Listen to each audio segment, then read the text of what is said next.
the R video tutorial on generating normal distribution using uniform distributions. You're going to need to go back and watch the last video in order to understand this one. It's linked in the description below, so don't be afraid to go back and look at it. Basically, we're adding uniforms together to get a normal distribution. I'm going to run through it really quick here, and then I'm going to move forward in a different organized manner, and then we're going to move it to a chi-squared.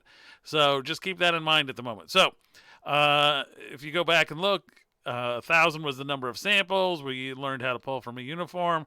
We added 12 uniforms together, and we checked to see whether it was a normal distribution or not. And if you look here, this histogram looks nice and symmetric. We looked against the Shapiro-Wilks test, and it said that it was a normal distribution.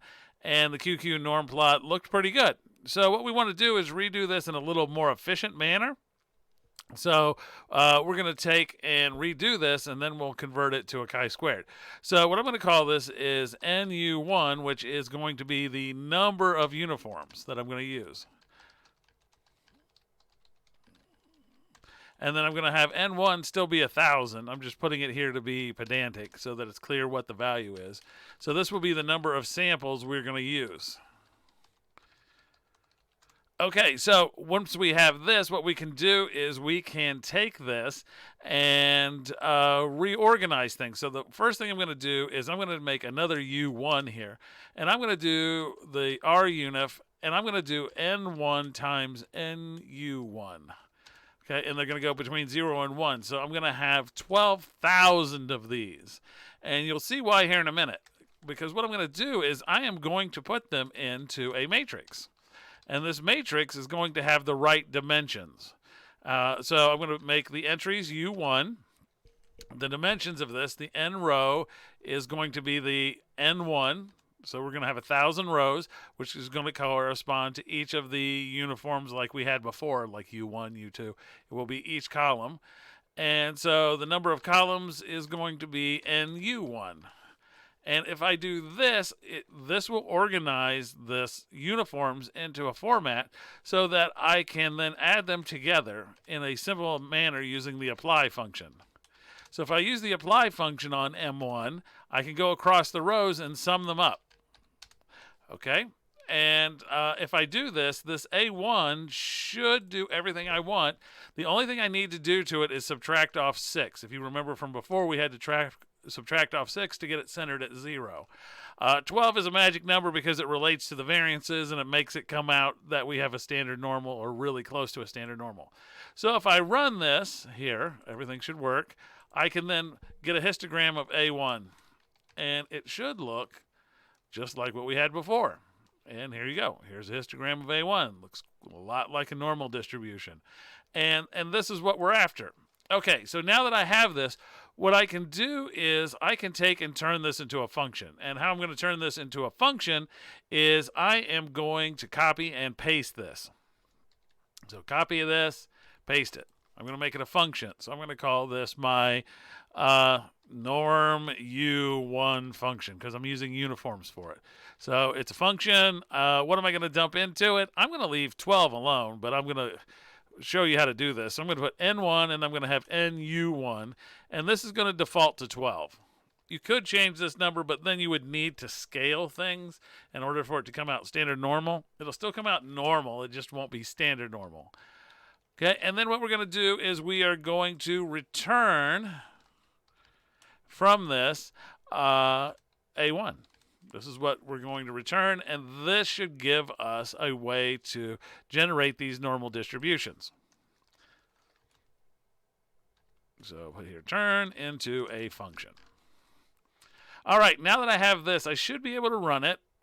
I should be able to test it out. So what I'm going to do is I'm just going to do hist. I'm going to put in norm U1, and I'm going to put in 1,000 because that was the number that is the this N1 here. I could have just typed in N1, but I want to show you. Put in 1,000. It defaults to 12.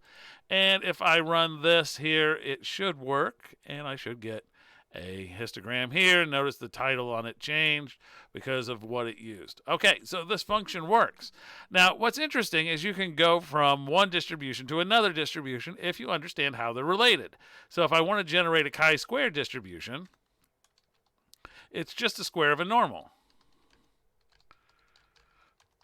A square of a standard normal.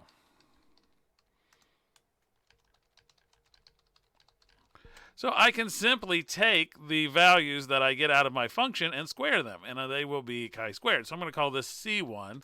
I'm going to use my norm U1. I'm going to put in N1 right now. And what I'm going to do is I'm just going to square it right here. Okay? So if I square this, I will get supposedly something that might be close to a chi-squared 1, and we'll see how close it is here in a second. So I'm just going to do hist C1. If I run this, okay, so that looks more like it. So a chi-squared 1, it's squared, so there should be no negative values. Keep that in mind. There's no negative values because we're squaring the thing. All right, so this will give me this, and I can actually check this. Okay, I'm going to try to get a QQ plot out of this. So what I'm going to do is I'm going to plot sort, and here I'm going to put in C1. And then I'm going to put in something a little bit odd. So I'm going to put in Q chi-square. And I'm going to put in 1 to 1,000. And then I'm going to divide that by 1,000. And then I'm going to have to put in the degrees of freedom as well. So degrees of freedom equals 1. And then I close this off. And this should give me an interesting picture to stare at. And sure enough, it looks kind of like a 45-degree angle. And if I wanted to, I could do that.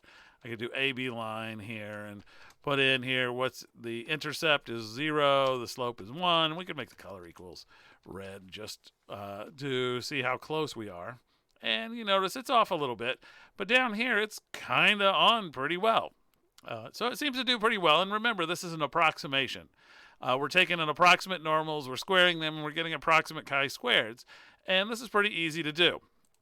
If we want to go farther than this, all we have to do is add them together. Okay, so if we add chi-squareds together, their degrees of freedom add together.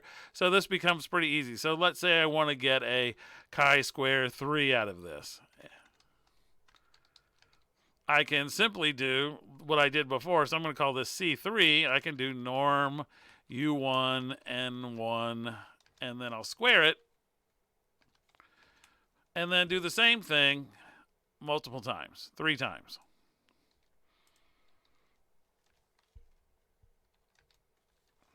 Okay, and this should give me a chi-squared 3.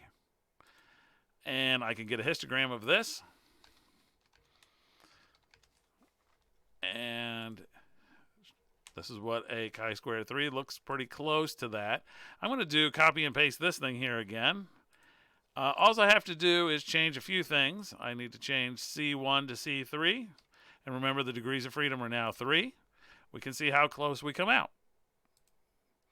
And it's still not awful. I mean, it's a little off here, but it's not horrible. It kind of lines up right along that line. So what this has given us the ability to do is generate chi-squareds from normals that were generated from uniforms. And all we've done is simple arithmetic on these. We haven't needed any calculus, and it illustrates how random variables are related to each other.